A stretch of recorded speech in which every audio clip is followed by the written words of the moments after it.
K2 is the world's second highest mountain after Everest at 8,611 metres. It lies in the Karakoram range and rises like a steep pyramid. It's such a challenge to climb that it's often called the Mountaineers' Mountain. However, as the number of mountaineers increases, rubbish from past climbers covers the slopes. The first person managed the climb in 1954, but the first successful expedition during winter was made as late as 2021. Yet the summit's now been reached by approximately 700 people, with 190 in 2022. This increase brings problems. There's now a wide range of rubbish on the mountainside, such as tents, oxygen tanks, climbing ropes and food cans. Mohammed Ishaq's job is to take care of the Central Karakoram National Park, and he believes it's essential to keep this beautiful area free of waste.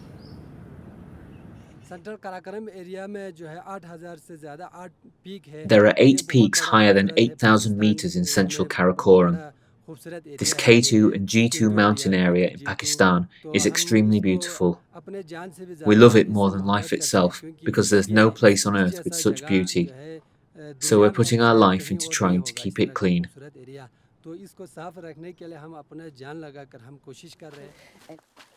Skilled mountaineer Sajid Ali Sadpara created a 5-man team to get rid of the rubbish. In just 7 days, they dug out 200 kilograms from K2's ice and snow. K2's taken the lives of 92 climbers, which includes Sajid's own father, the well-known mountaineer Ali Sadpara.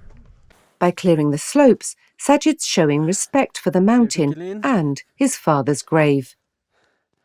The final resting place of my father, so I'm voluntarily focusing and some emotionally I'm doing from my heart. I'm doing work.